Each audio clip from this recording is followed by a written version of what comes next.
لا يعني صدق الله وصدق رسوله.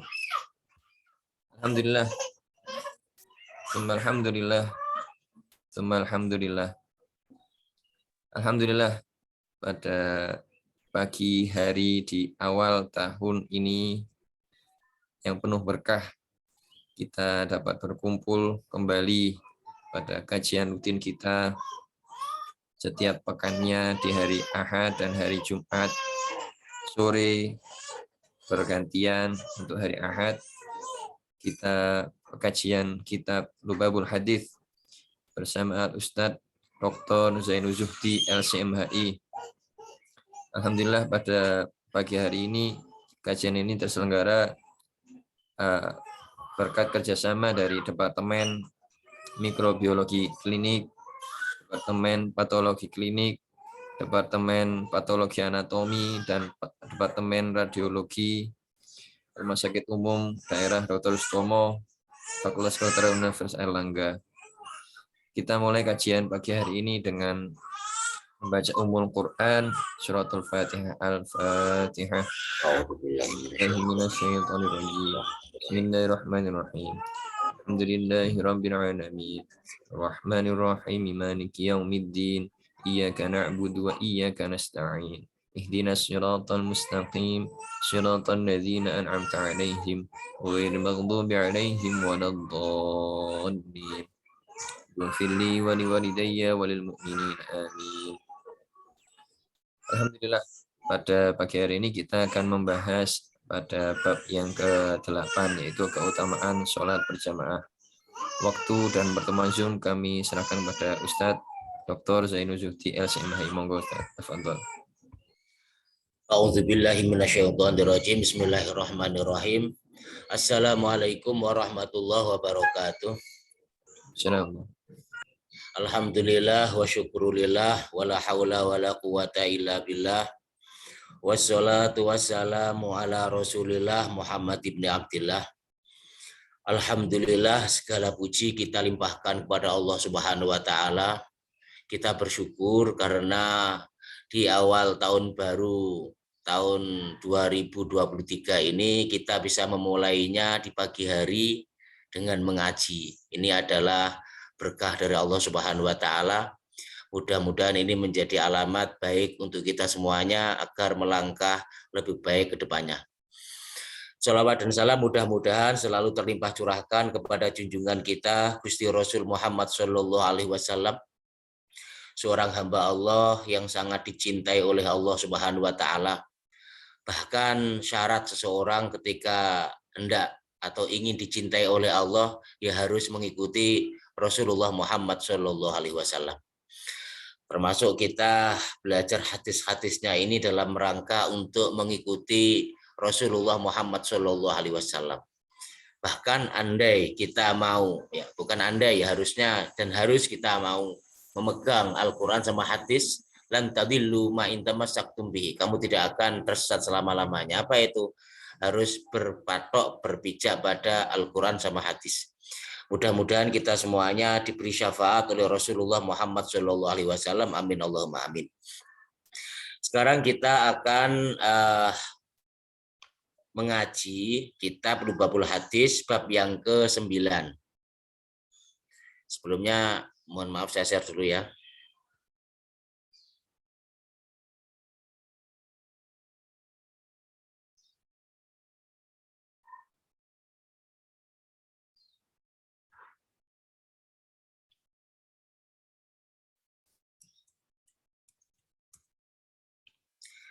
A'udzubillahi minasyaitonirrajim. Bismillahirrahmanirrahim. Al-babut tasi', bab yang ke-9, fi fadilati sholatil jamaati, yaitu bab fi fadilati, tentang fadilah atau keutamaannya sholat berjamaah. Karena di dalam Al-Quran sendiri juga diperintahkan ya, warka'u ma'arroke'in. Jadi Allah itu memerintahkan kepada kita semuanya agar rukuk bersama orang-orang yang rukuk. Maksudnya apa? Ya kita diperintahkan untuk melakukan sholat berjamaah. Dan sholat berjamaah itu sangat penting sekali, bahkan di dalam Al-Quran itu diatur ketika kondisi kita itu khauf, ketika dalam kondisi khauf perang itu bahkan Rasulullah itu diajari Allah untuk melakukan sholat khauf, ya sholat dalam keadaan takut atau dalam keadaan perang misalnya, itu ada namanya sholat yang namanya sholat khauf. Ini menunjukkan betapa pentingnya sholat berjamaah. Bahkan Rasulullah sendiri ketika perang pun masih diperintahkan oleh Allah Subhanahu wa taala untuk melakukan sholat berjamaah. Makanya di dalam kalau kita belajar fikih, kita belajar Al-Qur'an tentang sholat khauf itu ada tata aturannya, ketika musuhnya berada di arah kita, ketika musuhnya berada di belakang kita, itu bagaimana bergantian sholatnya, ya dibagi menjadi dua. Ini menunjukkan betapa pentingnya sholat berjamaah, itu sangat penting sekali. Sampai-sampai Allah Subhanahu wa taala ketika Rasulullah itu berada pada posisi yang terdesak seperti itu, ketika menghadapi lawan sekalipun, ketika berperang sekalipun, itu masih diperintahkan oleh Allah Subhanahu wa taala untuk mendirikan sholat secara berjamaah. Ini menunjukkan betapa sholat berjamaah itu sangat penting sekali. Bahkan andai kata tidak ingin membebani umatnya, Rasulullah itu pasti akan mewajibkan sholat berjamaah ini. Dan banyak hadis-hadis tentang sholat berjamaah itu sangat banyak sekali. Dan ini ada sekitar 10-11 hadis yang ditulis oleh Jalaluddin As-Suyuti ini. Sebenarnya banyak. Bahkan andai kata kalian, misalnya dalam hadis yang lain ya, andai kata kalian itu mengetahui tentang keutamaannya sholat berjamaah ketika subuh, maka kamu akan merangkak, ibaratnya seperti itu. Sebentar, ini anak saya lagi itu. Sebentar ya. Neng. Kita Neng.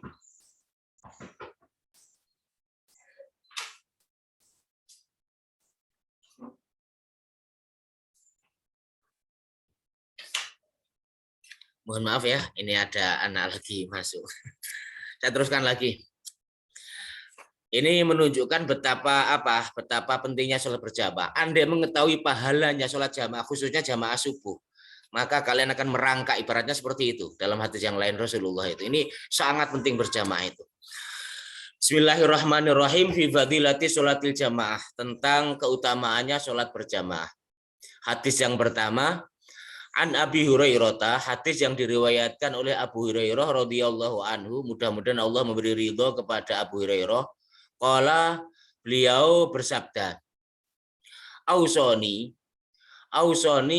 telah memberi wasiat nih kepadaku Habibi, kekasihku. Jadi Abu Hurairah bercerita bahwa kekasihku yaitu Rasulullah Muhammad SAW itu berwasiat kepadaku. Faqala, maka kemudian Rasulullah bersabda li kepadaku, ya Abu Hurairah, wahai Abu Hurairah, sholli as-sholata ma'al jamaah. Sholatlah kamu Abu Hurairah as-sholata, sholat fardu ma'al jamaati, bersama jamaah. Ya Abu Hurairah, sholatlah kamu bersama jamaah. Berjamaahlah ketika sholat.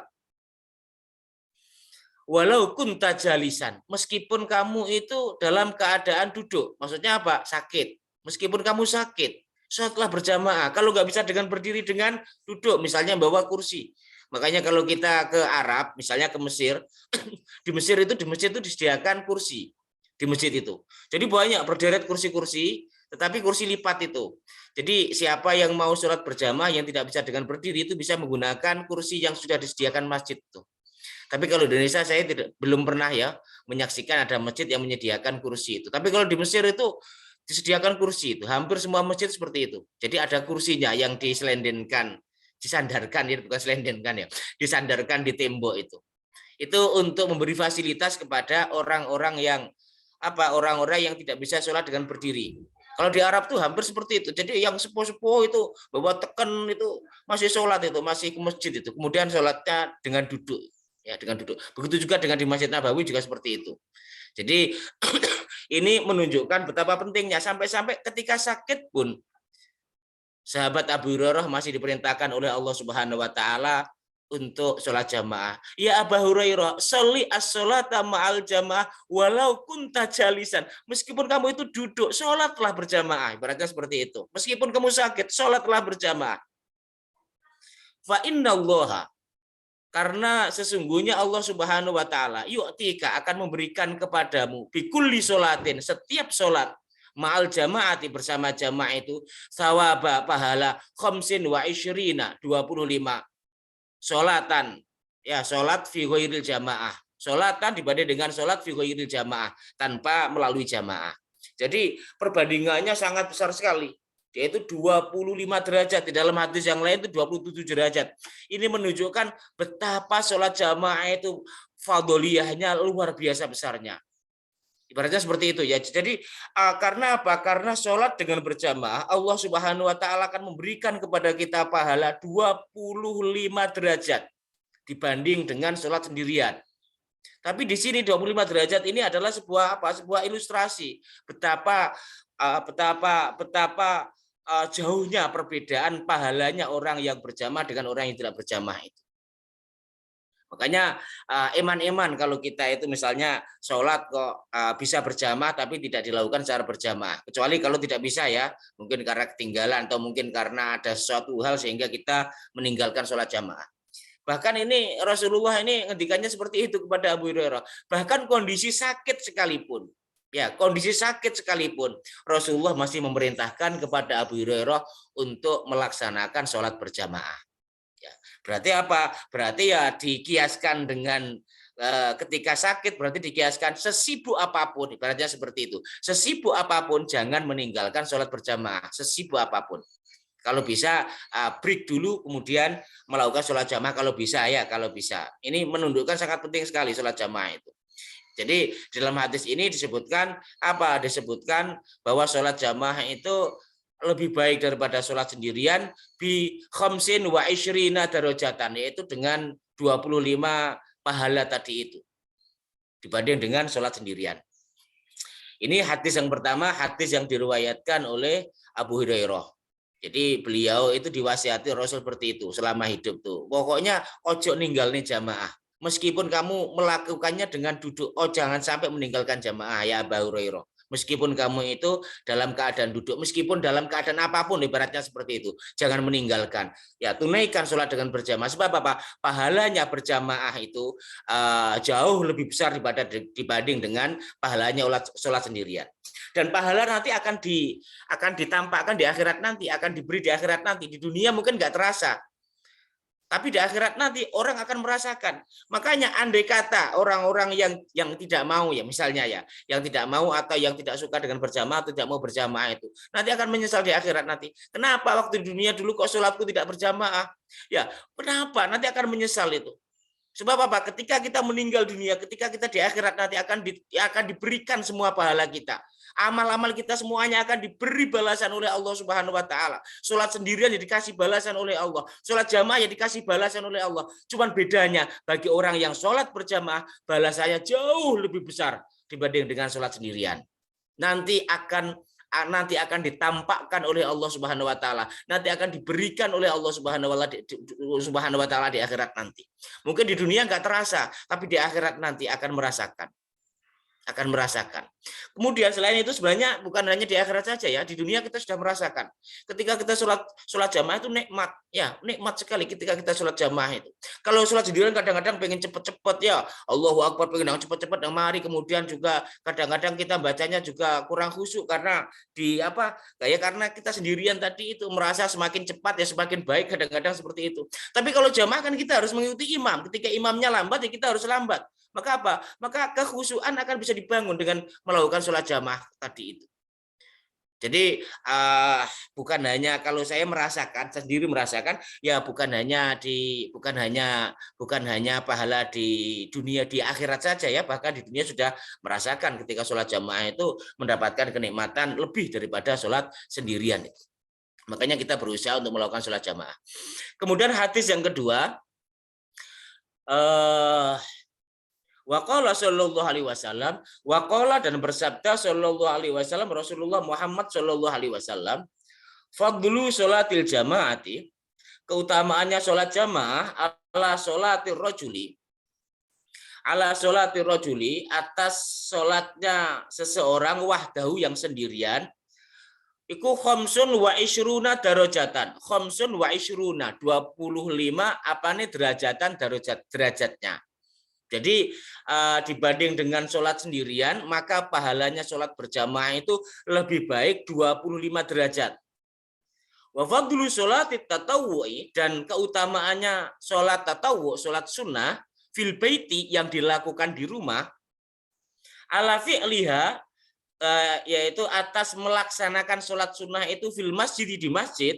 Jadi melakukan sholat sunnah di rumah dengan sholat di masjid, ya melakukan sholat di masjid, perbandingannya lebih baiknya, kebaikannya lebih baik mana? Ini kafadli sholatil jamaati, seperti keutamaannya sholat jamaah ala sholatil munfaridi, di atas sholat sendirian. Berarti apa? Berarti sholat sunnah yang dilakukan di rumah itu lebih baik daripada sholat sunnah dilakukan di masjid atau dilakukan secara berjamaah. Makanya kalau kita sholat sunnah itu disunnahkan apa? Disunnahkan sendirian, disunnahkan di rumah, bukan di masjid. Jadi sholat berjamaah itu lebih baik daripada sholat sendirian. Perbandingannya adalah 25 derajat. Siapa yang mau melakukan sholat jamaah, dia akan diberi oleh Allah pahala atau diberi oleh Allah derajat 25 derajat dibanding dengan sholat sendirian.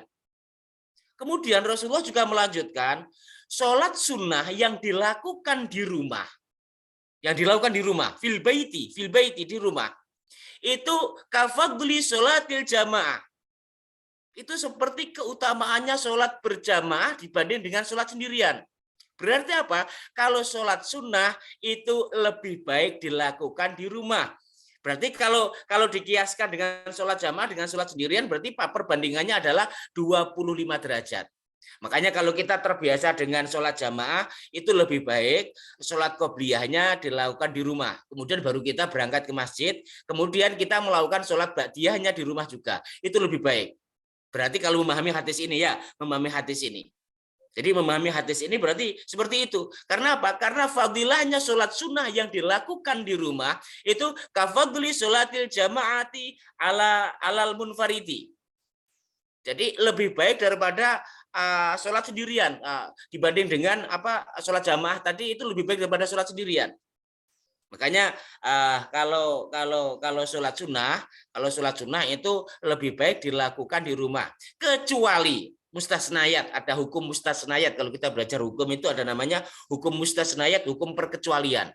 Kecuali kalau sholat sunnah yang ada nasnya, di mana nasnya itu hadis, di mana hadisnya itu menunjukkan bahwa kita itu diperintahkan untuk berjamaah di masjid. Misalnya seperti apa? Misalnya seperti sholat taraweh, misalnya seperti apa lagi? Ya sholat gerhana, misalnya kita disunahkan untuk berjamaah. Sholat istisqa kita disunahkan untuk berjamaah.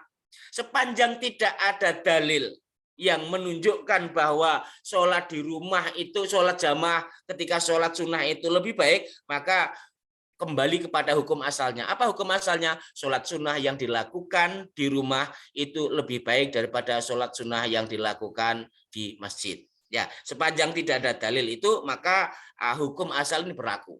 Makanya kalau kita belajar fikih, ada namanya hukum asal dan ada namanya hukum kondisional ya. Ada hukum asal, ada hukum kondisional, ada hukum seperti itu. Jadi kalau tidak ada dalilnya berarti kembali kepada hukum asal kalau tidak ada dalilnya. Tapi kalau ada dalilnya, ada dasarnya, maka berpijak kepada dalil tersebut. Ini. Jadi itu hadis yang kedua. Jadi hadis yang kedua itu intinya adalah keutamaan sholat berjamaah atas sholatnya seseorang secara sendirian itu adalah 25 derajat. Ya, 25 derajat ini ya di hadapan Allah itu sangat tinggi sekali, 25 derajat. Kalau 1 derajatnya itu di dalam keterangan-keterangan yang lain itu jaraknya antara sekitar 500 tahun itu. Ya kalau 25 derajat ya tinggal ngalikan saja, ibaratnya seperti itu. Nanti di akhirat akan ditampakkan oleh Allah Subhanahu wa taala. Kemudian juga Rasulullah melanjutkan menjelaskan bahwa keutamaannya sholat sunnah di dalam rumah dibandingkan dengan melakukannya di dalam masjid itu seperti keutamaannya sholat jamaah atau sholat sendirian. Berarti lebih baik dilakukan di rumah. Kecuali, sekali lagi, ada hadis yang menunjukkan bahwa sholat sunnah yang dilakukan di masjid secara berjamaah itu afdol, lebih baik. Ya, sepanjang tidak ada itu ya berarti lebih baik melakukan sholat sunnah di dalam rumah. Kemudian sholat jamaahnya, sholat wajibnya di dalam masjid ya.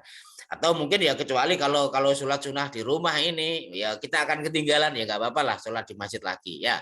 Atau apa itu sholat di masjid nggak apa-apa kalau memang kalau dirasa dengan sholat sunnah di rumah itu akan ketinggalan jamaah dan sebagainya. Kemudian kita lanjutkan hadis yang ketiga.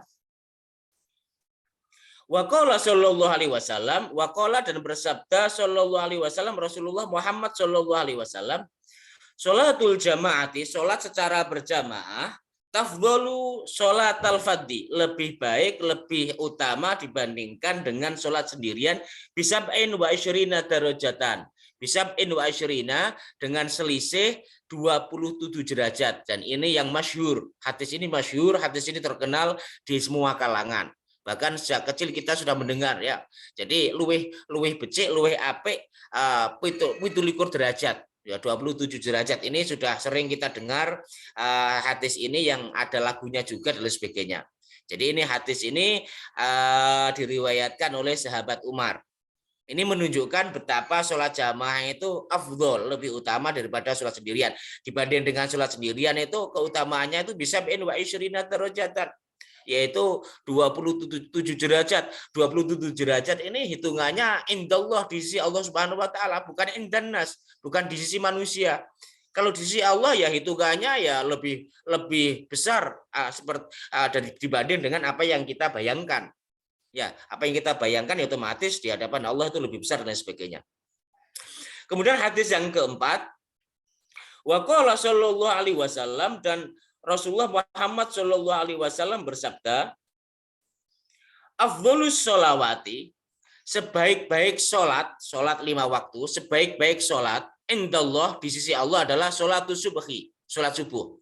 Jadi sholat yang paling baik itu adalah sholat wajib. Makanya sholat wajib jangan sampai ditinggalkan. Ya, jadi sholat wajib dengan sholat sunnah itu lebih baik sholat wajib. Jangan dibandingkan di dalam kitab Asbah wan Nadhair dan dalam kitab-kitab yang disebutkan bahwa apa? Bahwa meskipun sholat sunnah itu ibaratnya 1000 rakaat atau 1.000.000 rakaat, dibanding dengan 1 rakaat sholat wajib masih dicintai Allah, pahalanya masih besar 1 rakaat sholat wajib. Maka jangan pernah meninggalkan sholat wajib hanya gara-gara melakukan sholat sunnah. Tuh. Kemudian di antara sholat wajib 5 kali 5 waktu itu yang paling baik, yang paling istimewa, yang paling utama adalah sholatus subhi. Dawuhnya Rasulullah Muhammad Sallallahu Alaihi Wasallam. Yang paling bagus adalah sholat subuh. Paling bagus itu. Kenapa sholat subuh ini disebutkan? Para ulama menjelaskan bahwa karena pelaksanaannya itu lebih berat daripada sholat-sholat yang lain. Ya, sholat subuh kan kita harus bangun, ya harus bangun tidur, kan berat sekali. Ketika mata masih ngantuk, ketika enak-enaknya tidur, apalagi malam tahun baru seperti sekarang ini ya, kadang-kadang orang melek sampai jam 1, jam 2 baru tidur, itu kan berat untuk melakukan sholat subuh itu. Makanya Rasulullah dawuh bahwa afdhalus sholawat, sebaik keutamaannya di sholat 5 waktu yang paling utama di sisi Allah adalah sholatus subhi, sholat subuh, yaumal jum'ati, pada hari Jumat, fi jama'atin, ketika dilakukan secara jamaah. Ini sholat yang paling istimewa, ibaratnya seperti itu. Rasulullah dawuhnya seperti itu. Jadi keutamaan sholat yang paling utama di sisi Allah adalah sholat subuh di hari Jumat dengan berjamaah. Kemudian para ulama juga menjelaskan bahwa di dalam ada keterangan juga yang menunjukkan bahwa sholat itu yang paling utama, yang pertama adalah sholat subuh, itu yang paling utama. Kemudian setelah itu adalah sholat asar. Sholat asar itu juga termasuk diantaranya juga sholat isya. Kenapa? Karena pada waktu-waktu itu waktu-waktu yang sangat berat sekali untuk dilakukan. Jadi yang pertama itu sholat subuh, kemudian yang kedua itu sholat asar, yang ketiga itu sholat isya, yang keempat itu yang keempat itu sholat, pokoknya yang terakhir itu sholat maghrib, yang terakhir itu sholat maghrib, itu yang terakhir. Jadi zuhur, asar, maghrib, isya, subuh. Yang pertama itu subuh, ini yang paling itu ya, yang paling afdol. Kemudian sholat asar, kemudian sholat isya, kemudian sholat zuhur, kemudian sholat maghrib. Kalau sholat maghrib jamaah itu makanya paling banyak itu sholat maghrib. Karena ringan, sholat maghrib itu ringan itu. Tapi kalau sholat subuh, coba lihat di masjid-masjid. Yang paling sedikit jamaahnya itu ketika sholat subuh, yang paling sedikit. Yang paling banyak itu sholat maghrib. Makanya yang paling istimewa itu yang paling sedikit itu, yang paling istimewa itu. Apa itu? Sholat subuh. Karena berat dilakukan. Sholat subuh itu berat dilakukan, apalagi dilakukan di masjid. Makanya para ulama itu menjelaskan seperti itu. Sholat yang paling utama itu adalah sholat subuh yang dilakukan setelah berjamaah di masjid. Para ulama kemudian menjelaskan kenapa kok di sisi Allah yang paling istimewa seperti itu. Ternyata karena pelaksanaannya itu yang paling berat. Sholat subuh itu yang paling berat pelaksanaannya. Dan juga yang membedakan antara orang mukmin dengan orang munafik itu sholat subuh. Yang membedakan. Kalau orang munafik itu tidak mau sholat subuh, bahkan tidak rasa-rasa sholat subuh, tidak mau bangun. Itu orang munafik itu. Makanya yang membedakan munafik sama orang mukmin antara lain adalah sholat subuh. Antara lain. Makanya kalau orang itu mau melakukan sholat subuh kemudian berjamaah di masjid, berarti tidak termasuk orang munafik. Berarti seperti itu. Ini keterangannya di dalam kitab-kitab yang lain juga ada keterangannya seperti itu, bahwa yang membedakan orang mukmin dengan orang munafik adalah sholat subuhnya itu. Sebab apa? Orang munafik itu kusala, males, ya kusala, males. Maka orang munafik itu lebih memilih tidur daripada sholat. Tapi kalau orang mukmin memilih sholat daripada tidur, meskipun dingin-dingin, meskipun dengan merangkak, dia tetap saja melakukan sholat subuh. Jadi ini di sini, makanya kenapa kadang-kadang kok sholat subuh itu jamaahnya sedikit, ya itulah karena memang fadliyahnya besar, itu keutamanya besar. Makanya setelah ngaji ini mudah-mudahan kita semuanya ya digerakkan oleh Allah, dimampukan oleh Allah, ditolong oleh Allah untuk melakukan sholat berjamaah, utamanya jangan sampai ditinggalkan sholat subuh, meskipun berat, kalau bisa jangan sampai ditinggalkan.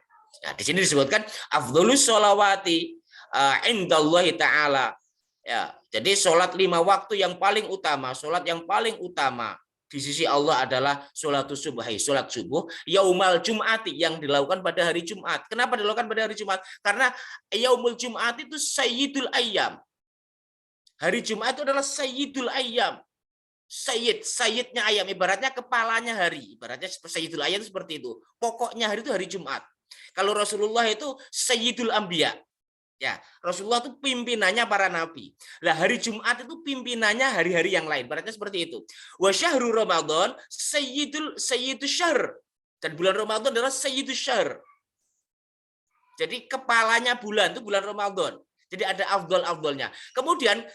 Kemudian Lailatul Qadar itu sayyidul layali. Jadi pokoknya malam itu ya malam Lailatul Qadar itu. Nah, di sini hari Jumat ini adalah sayyidul ayyam. Makanya sebaik-baik hari adalah hari Jumat. Makanya di sini sebaik-baik sholat adalah sholat subuh, kemudian dilakukan pada hari yang sebaik-baik hari, yaitu apa? Hari Jumat. Kemudian dilakukan dengan sebaik-baik pelaksanaannya apa? Sholat jamaah. Subhanallah ini. Ya, subhanallah. Jadi sholatnya yang terbaik, sholat subuh, harinya juga terbaik, hari Jumat, dan pelaksanaannya juga pelaksanaan yang terbaik, apa? Jamaah. Ini terkumpul semuanya. Ya, mudah-mudahan kita tidak meninggalkan ini ya, terkumpul bareng-bareng ini. Jadi sholat subuh, kemudian dilakukan di hari Jumat, kemudian dilaksanakan dengan berjamaah. Ini hadis yang diriwayatkan oleh Ibnu Umar. Hadis yang kelima, Waqala sallallahu alaihi wasallam, waqala dan bersabda sallallahu alaihi wasallam Rasulullah Muhammad sallallahu alaihi wasallam, man barang siapa sholat yang melakukan sholat subuhi, yaitu melaksanakan sholat subuh fil jamaah, melalui jamaah dilaksanakan secara bersama, summa kemudian jalasa ia duduk, yazkuru dengan berzikir Allah kepada Allah Subhanahu wa taala. Jadi orang itu melakukan sholat jamaah, sholat subuh secara berjamaah, kemudian dia tidak lamcing, tidak setelah salam langsung kelencing, tidak. Tapi setelah salam dia duduk dulu. Duduknya apa? Duduknya itu yazkurullah, berzikir kepada Allah Subhanahu wa taala dengan baca wiridan dulu misalnya ya. Astaghfirullahaladzim, alladzi la ilaha illa huwal hayyul qayyum wa atubu ilaihi li walidayya dan lain sebagainya. Hatta tatlu asyamsu, hatta sehingga sampai tatlu'a, sampai apa itu sampai terbit. asyamsu matahari, sampai terbitnya matahari, kana lahu, maka ia akan mendapatkan sitrun, dia akan mendapatkan satar atau penutup minanar dari api neraka, wabari'a minanar, wabari'a, dan dia akan terbebas minanar dari api neraka. Jadi siapa yang melakukan sholat subuh, kemudian setelah sholat subuh itu dia duduk berzikir kepada Allah Subhanahu wa taala sampai matahari terbit dari timur, maka dia akan mendapatkan satar, akan mendapatkan penutup dari api neraka, dan dia akan dibebaskan oleh Allah Subhanahu wa taala dari api neraka. Maksudnya apa? Ya pasti masuk surga. Makanya kita usahakan ketika habis sholat jangan langsung pelencing ya. Jadi kita ketika habis sholat itu kita usahakan untuk duduk dulu. Ini sebenarnya ya bukan hanya sholat subuh saja. Bisa dikiaskan dengan sholat-sholat yang lain. Setelah sholat maghrib, setelah sholat isya, setelah sholat asar, zuhur, itu hendaknya ya jangan lamcing, jangan setelah salam langsung pelencing. Tetapi kita berusaha untuk duduk berzikir kepada Allah. Yazkurullah, mengingat Allah Subhanahu wa taala, mengingat kebesarannya Allah dengan berzikir Allahu Akbar, Allahu Akbar, Allahu Akbar. Allah Akbar yang terbesar. Selain Allah kecil, kita kecilkan semua selain Allah Subhanahu wa taala. Kita agungkan Allah seagung-agungnya, pemilik jagat raya Allah Subhanahu wa taala, pemilik sing duweni langit, sing duweni bumi, yang memiliki segala apa yang ada di langit dan di bumi, semuanya milik Allah Subhanahu wa taala. Kita agungkan Allah Subhanahu wa taala ketika habis sholat itu. Allahu Akbar, Allahu Akbar, Allahu Akbar. Kita sucikan Allah. Subhanallah, subhanallah, subhanallah. Maha suci Allah dari segala sekutu. Dalam menciptakan bumi tidak ada sekutu bagi Allah. Dalam menciptakan langit tidak ada sekutu bagi Allah. Allah itu suci, Allah itu tidak ada sekutu di dalam menciptakan apa saja, termasuk menciptakan diri kita. Tidak ada sekutu bagi Allah Subhanahu wa taala. Kita bertasbih kepada Allah Subhanahu wa taala.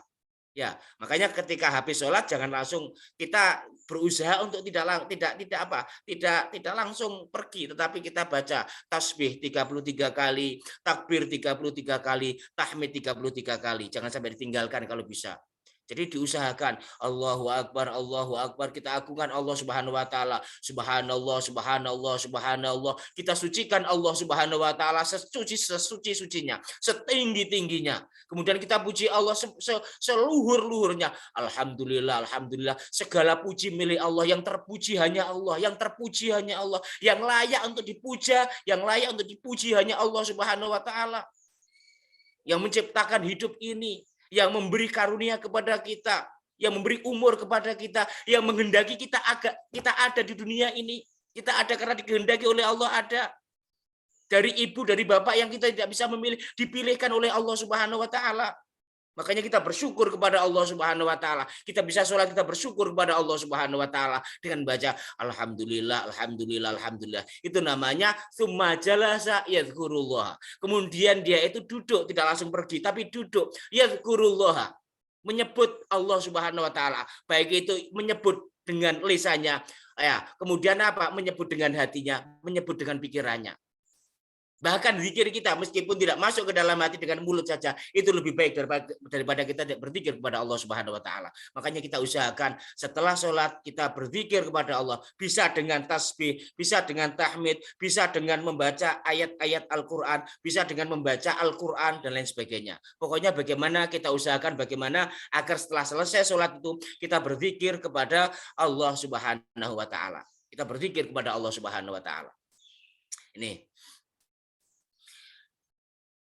sampai matahari itu terbit, maka dia akan, ya berarti lama ini, berarti ini menunjukkan bahwa ya kita hendaknya berzikir kepada Allah zikron katsiron. Ini diperintahkan dalam Al-Qur'an juga banyak. Wadzakir, dan ingatlah kepada Allah subhanallah zikron katsiron, wadzkurullah, dan ingatlah kepada Allah zikron katsiron, dengan ingat yang sebanyak-banyaknya. Kita diperintahkan oleh Allah untuk banyak berzikir kepada Allah sebanyak-banyaknya, ya sebanyak-banyaknya. Kemudian hadis berikutnya, waqala sallallahu alaihi wasallam, waqala, dan bersabda sallallahu alaihi wasallam, Rasulullah Muhammad sallallahu alaihi wasallam, sholatur rajuli, sholatnya seseorang fi jama'atin, di dalam berjamaah, tazidu ala sholati wahdahu, melebihi sholatnya dia sendirian, khamsan wa isyrina darajatan, yaitu perbandingannya adalah 25 derajat bandingannya. Jadi siapa yang yang mau sholat berjamaah akan diberi tambahan oleh Allah Subhanahu wa taala 25 derajat dibanding dengan sholat yang dilakukan secara sendirian. Ini semakna dengan hadis-hadis yang sebelumnya sudah kita baca. Fa idza shallaha, jika seseorang itu melakukan sholat jamaah bi ardi falatin, di tanah yang tandus, barang siapa yang melakukan sholat, ya, tatkala ia melakukan sholat itu yang di bumi tandus, lalu ia menyempurnakan wudunya, summa wa atamma wudu'a, dan ia menyempurnakan wudunya, berarti ini menunjukkan apa? Ya kesulitan tadi itu. Ini mafhumnya, pemahamannya.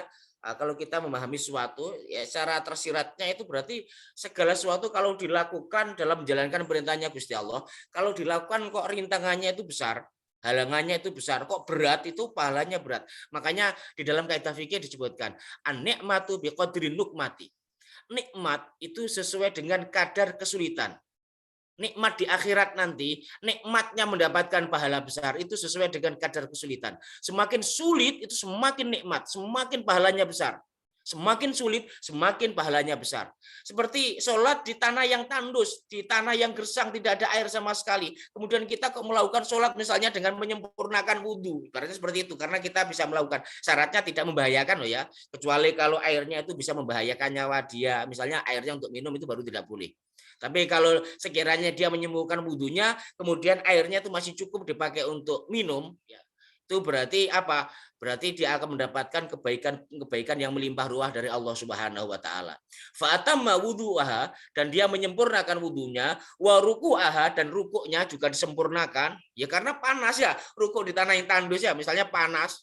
Itu kan juga panas, disempurnakan, jangan sampai cepat-cepat, ojo sampai sholat seperti apa, seperti ayam yang makan tul tidak, tapi disempurnakan. Ya kadar kesempurnaannya apa? Kadar kesempurnaannya, tumak ninahnya ketika sholat adalah ketika membaca, misalnya ruku itu ketika membaca subhana rabbiyal azimi wa bihamdi sekali, itu sudah dianggap tumak ninah. Tapi afdolnya dibaca 3 kali. Subhana rabbiyal azimi wa bihamdi, subhana rabbiyal azimi wa bihamdi, subhana rabbiyal azimi wa bihamdi, sami Allahu liman hamidah, rabbana walakal hamdu. Itu cukup, tetapi sempurnanya sami Allahu liman hamidah, rabbana walakal hamdu mil'us samawati wa mil'ul ardi wa mil'u ma syi'ta min syai'in ba'du. Itu lebih sempurnanya seperti itu.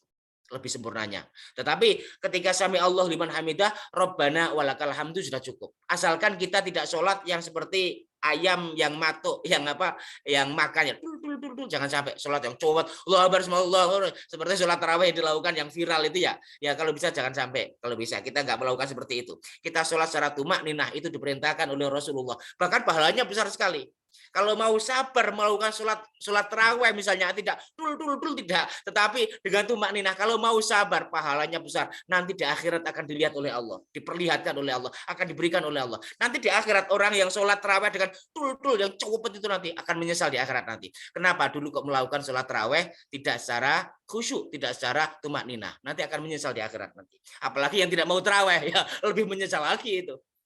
Sebab apa? Semuanya nanti Allah tidak akan mendolimi hambanya. Semuanya akan dibalas oleh Allah. Wa may ya'mal mithqala dzarratin khairan yarah. Siapa yang melakukan amal kebaikan sekecil apapun akan diberi balasan oleh Allah Subhanahu wa taala. Apalagi melakukan amal yang paling baik. Apa itu sholat? Sholat itu amal yang paling baik. Sholat itu. Dan awwalu ma usiba yaumal qiyamah sholat. Pertama kali yang dihisab oleh Allah pada hari kiamat nanti adalah sholat. Ketika sholatnya beres, insya Allah semuanya beres. Tapi ketika sholatnya bermasalah, semuanya nanti akan bermasalah. Awwalu ma usiba yaumal qiyamati as-sholat. Pertama kali yang dihisab oleh Allah pada hari kiamat adalah sholat. Yang dihisab oleh Allah pertama kali sholat. Jika sholatnya beres, insya Allah semuanya beres, akan dimaafkan oleh Allah, akan diampuni oleh Allah. Tapi ketika sholatnya nggak beres, naudzubillah, semuanya nanti tidak akan beres. Mudah-mudahan kita semuanya ditolong oleh Allah Subhanahu Wa Taala untuk menjalankan sholat ini.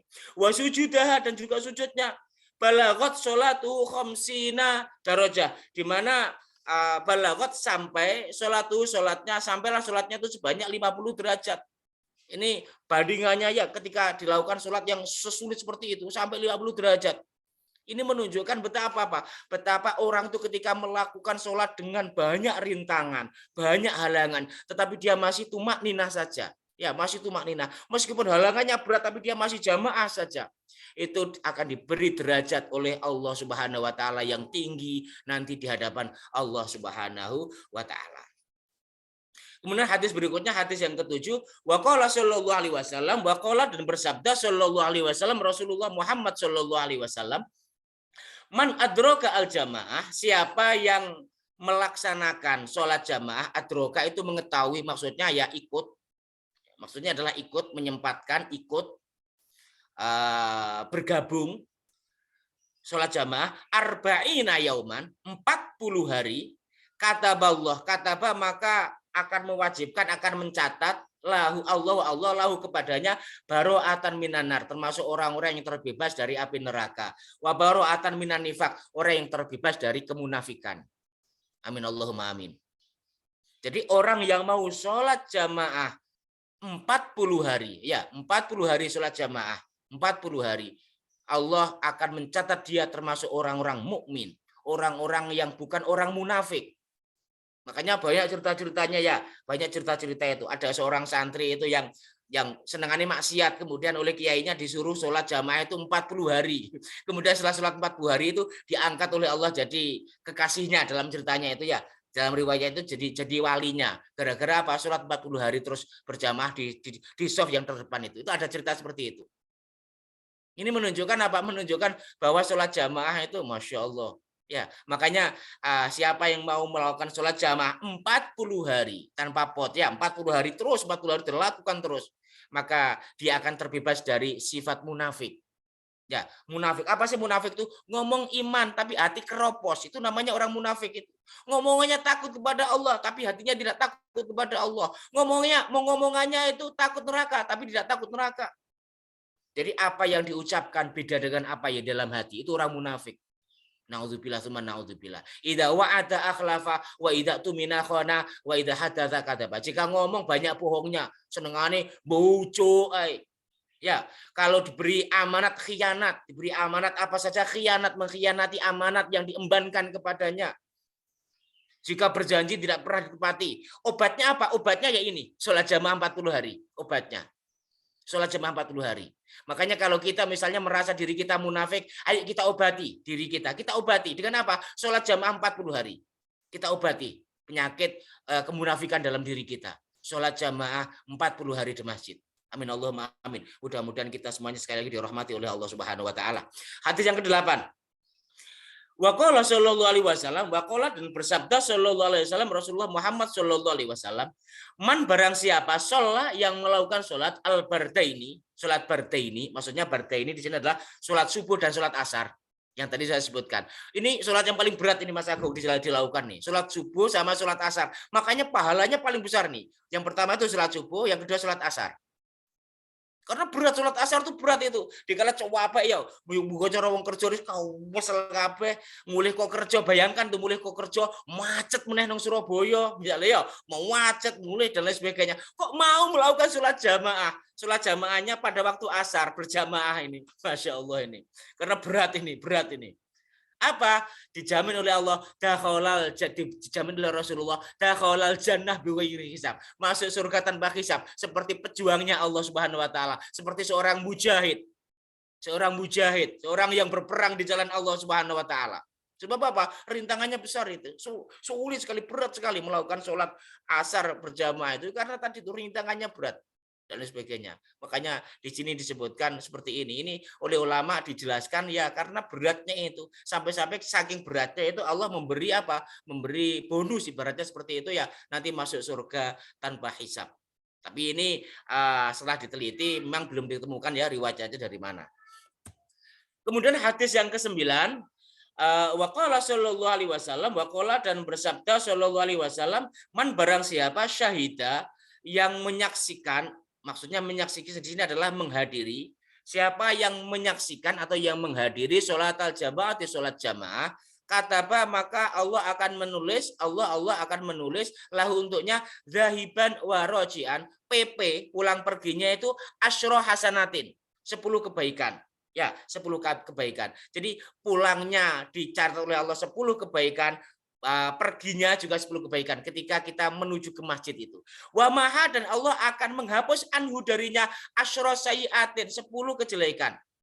Warafa, dan Allah akan mengangkat lahu untuknya asyra darajatin, 10 derajat. Subhanallah. Bahkan dalam keterangan yang lain, setiap langkah yang diayunkan menuju masjid niatnya sholat jamaah, maka setiap langkah itu akan diberi pahala oleh Allah Subhanahu wa taala. Akan diberi pahala oleh Allah. Semakin jauh jaraknya, pahalanya akan semakin besar. Makanya dulu pernah ada hadis itu yang menceritakan ada orang sahabat yang meninggal dunia. Itu ketika mau meninggal dunia itu jerit-jerit, aduh kenapa kok kurang jauh, kenapa kok kurang jauh?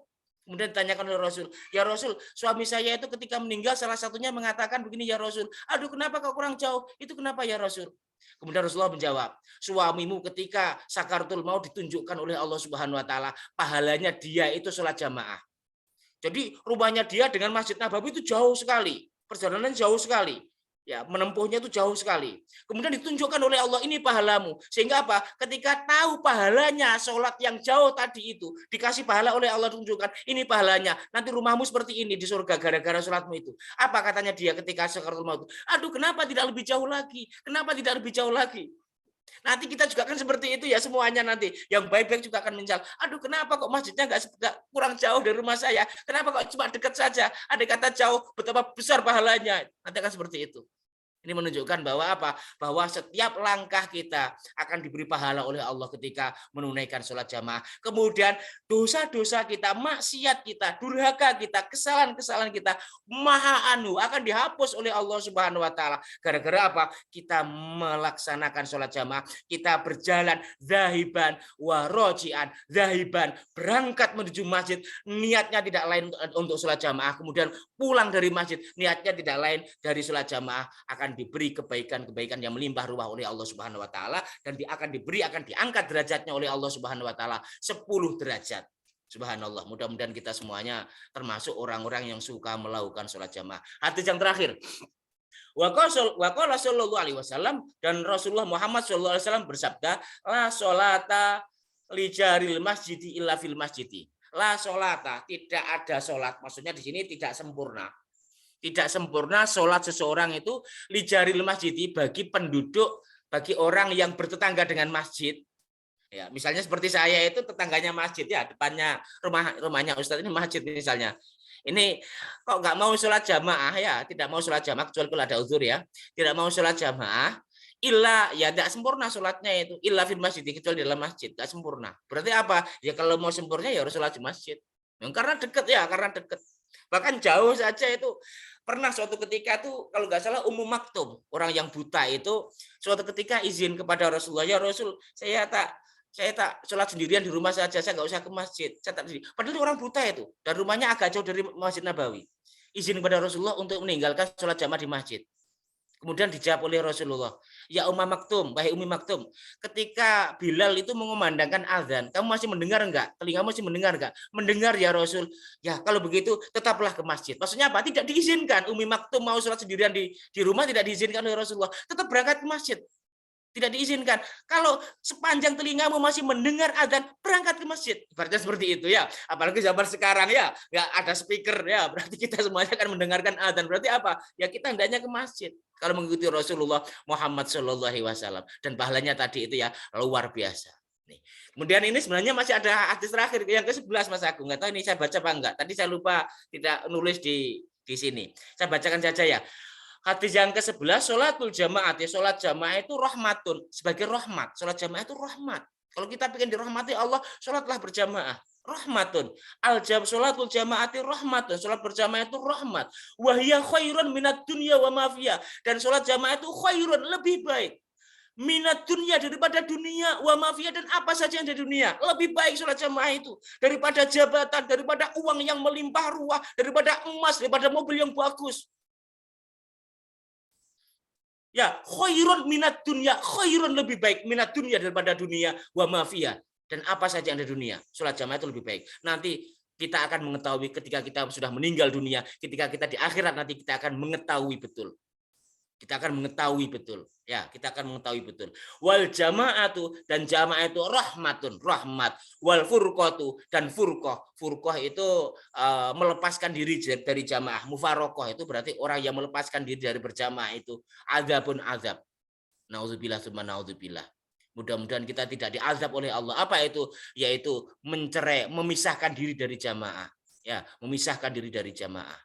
Ini adalah termasuk siksaan dari Allah. Makanya siksaan dari Allah ketika orang itu tidak dicintakan jamaah, ya, jadi orang itu aras-aras dan sebagainya. Dan rahmat ketika orang itu diberi senang berjamaah, itu adalah rahmat dari Allah Subhanahu wa taala. Mudah-mudahan kita dirahmati oleh Allah, suka berjamaah. Amin Allahumma amin. Itu Mas Agung yang bisa saya sampaikan dari ngaji kita. Saya kembalikan lagi kepada Mas Agung.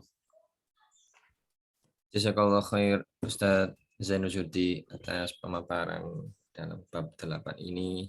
Betul sangat bagi hadirin, profesor, dokter, hadirin sekalian yang hadir, monggo apabila ada yang ingin ditanyakan secara langsung atau melalui kolom chat. Ini sampun enten pertanyaan Ustadz di kolom chat. Assalamualaikum warahmatullahi wabarakatuh. Mau tanya Ustadz, kalau seorang wanita apa boleh sholat subuh di rumah sendiri karena suaminya berjamaah di masjid? Pahalanya apa sama dengan melakukan sholat di masjid? Betul Ustaz. Bagi seorang wanita itu memang banyak hadisnya ya. Ada yang hadis yang menunjukkan bahwa wanita itu lebih baiknya sholat di rumah daripada di masjid. Itu memang ada hadisnya. Jadi bagi wanita itu lebih baik sholat di rumah daripada di masjid. Karena apa? Karena dikhawatirkan ada fitnah. Tetapi ketika ada seorang wanita dalam hadis Nabi, tidak boleh seorang suami itu melarang istrinya sholat di masjid. Tidak boleh. Nabi melarang para suami untuk melarang istrinya sholat di masjid. Jadi para suami nggak diperbolehkan Nabi melarang istrinya jika mau sholat di masjid. Jadi bagi seorang istri, kalau saya mengajak keluarga saya termasuk istri untuk sholat di masjid. Karena apa? Karena tidak ada fitnah. Kenapa? Wanita itu kok ibaratnya disuruh di rumah saja, tidak di masjidnya, karena dikhawatirkan ada fitnah tadi. Makanya di dalam hadis-hadis Nabi dijelaskan seorang wanita ya lebih baik sholatnya itu di rumah daripada di masjid. Tapi ketika tidak ada fitnah, ketika hal itu lebih baik misalnya, dan ya tidak apa-apa, tidak dilarang oleh Rasulullah Muhammad SAW. Bahkan Rasulullah itu melarang para suami, melarang anggota keluarga muhrimnya itu untuk melarang anggota keluarga wanita itu jika mereka itu menginginkan sholat subuh di dalam masjid. Tetapi kalau misalnya tadi pertanyaannya bagaimana kalau sholat seorang wanita tidak ada suami, kemudian dia melakukan sholat subuhnya di rumah, ya kalau diniati karena untuk taat suami, diniati karena Rasulullah, diniati dengan mengagungkan Allah, ya semoga saja diberi pahala sebagaimana pahalanya orang yang sholat jamaah, yang sholat subuh jamaah di dalam masjid. Ya mudah-mudahan saja. Tetapi dalam hadis ini memang difahami bahwa sholat ini dilakukan di dalam masjid, yaitu pada sholat subuh yang dilakukan berjamaah di dalam masjid pada hari Jumat. Ya mudah-mudahan saja, ya mudah-mudahan dengan menjaga dengan niat menjaga diri, dengan niat betul-betul niat tulus karena Allah Subhanahu wa taala, ya mudah-mudahan diberi pahala sebagaimana pahalanya orang yang sholat subuh secara berjamaah pada hari Jumat di dalam masjid. Ya mudah-mudahan seperti itu. Tapi dalam hadis memang ya bunyinya redaksinya seperti itu ya. Itu Mas Agung. Baik Ustaz. Ada yang melanjutkan pertanyaan tersebut Ustaz. Itu maksudnya fitnah dalam hal ini apa Ustaz? Kalau fitnah itu misalnya apa ya? Misalnya fitnah itu kalau zaman sekarang sih jarang ya Mas Agung ya. Fitnah itu misalnya itu kalau ketika orang melihat itu, seorang laki-laki melihat itu menjadikan laki-laki tergoda, itu namanya fitnah itu. Jadi kan ada kan kadang-kadang fitnah itu yang menjurus kepada kemaksiatan, ibaratnya seperti itu fitnah itu. Jadi bisa menjurus kepada kemaksiatan, bisa menjurus kepada kedurhakaan kepada Allah Subhanahu wa taala. Misalnya begini.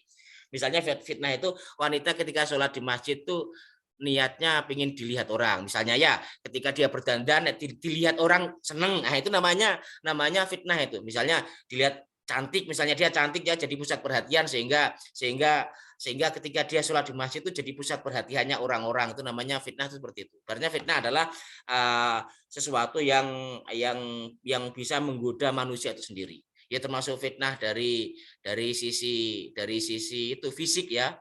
Misalnya saja fitnahnya ya tidak aman kalau wanita keluar nanti itu berbahaya untuk keamanannya. Itu juga bisa bermakna seperti itu. Bisa juga bermakna secara hukmi, secara hukumnya. Apa itu bisa mengganggu, misalnya bisa mengganggu laki-laki, bisa mengganggu orang lain dan lain sebagainya. Itu namanya fitnah seperti itu. Tapi saya melihat kalau di kata ya itu apa istilahnya kondisional. Saya kira itu kondisional. Jadi bisa ya istafti kolbaktanya hatimu. Ketika seorang wanita itu keluar ke masjid itu membawa fitnah enggak? Kalau tidak ya lakukan saja ke masjid itu lebih baik. Ummu Maktum yang tadi saya ceritakan. Ummu Maktum itu seorang wanita. Seorang wanita dan buta. Ya, itu masih oleh Rasul suruh ke masjid. Masih suruh ke masjid. Ummu Maktum, kamu mendengar enggak suara azan? Masih mendengar ya Rasul. Ya sudah kalau gitu ke masjid. Ummu Maktum itu. Tapi sekali lagi Ummu Maktum orang buta, orang tua yang buta. Ini secara rasionalnya orang tua buta sapa sih yang tertarik? Wong lanang sapa sing ibaratnya seperti itu. Kemudian dia juga buta nggak punya apa-apa, misalnya ya. Jadi fitnahnya itu kecil sekali. Terjadinya fitnah itu kecil sekali. Beda dengan seorang wanita itu yang cantik, yang rupawan, apalagi menggunakan parfum yang menyengat itu orang mampu itu kan bisa mengganggu bisa mengganggu. Itulah misalnya seperti itu. Itu fitnahnya seperti itu, Mas. Andai kata tidak ada fitnah bisa seperti Ummu Maktum ya fil masjid kalau saya fil masjid afdol lebih baik. Jadi memang penilaiannya mungkin kembali ke hati masing-masing, kira-kira akan menimbulkan fitnah atau tidak. Gitu. Iya, saya kira seperti itu Mas Agung. Ya ampun, kalau yang saya dengar pernah baca juga yang mendapat pendapat Rasulullah yang buta apa tidak, Abdullah ibnu Umi Maktum ya. Nah, iya Umi Maktum ya. Oh, gitu. Umi Maktum saya kurang Abdullah yang saya dengar itu Umi Maktum. Yang saya dengar siapa Abdullah. Baik, Ustaz. Kemudian ada pertanyaan yang selanjutnya, Ustaz.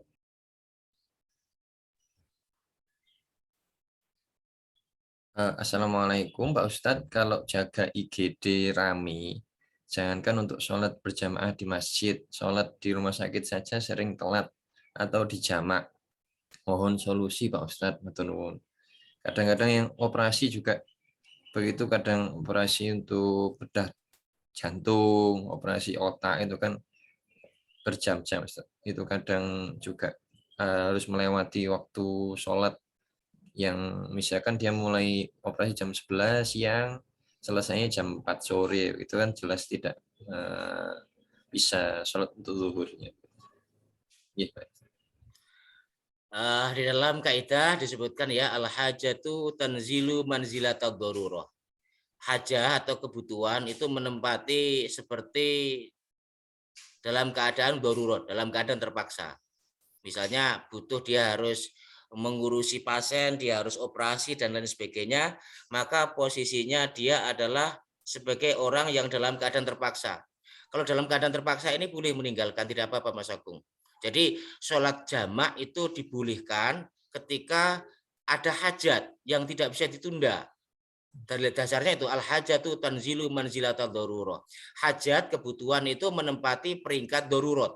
Ketika itu dibutuhkan dan dia tidak bisa melakukan sholat berjamaah ya karena harus menangani pasien, harus sibuk dan lain sebagainya, kadang juga lupa waktu juga, tidak dengar adzan, ramai dan sebagainya, maka ya maka ya apa istilahnya ya masuk dalam keadaan darurat tadi lah, dalam keadaan darurat. Dalam keadaan darurat tuh termasuk boleh meninggalkan sesuatu yang boleh melakukan sesuatu yang dilarang Mas Agung. Ad-daruratu tubihul mahdurat. Dalam keadaan darurat dia boleh melakukan sesuatu yang dilarang oleh Allah Subhanahu wa taala. Misalnya begini, orang tuh seharusnya harus melakukan sholat itu tepat waktu, ya harus melakukan sholat duhur misalnya.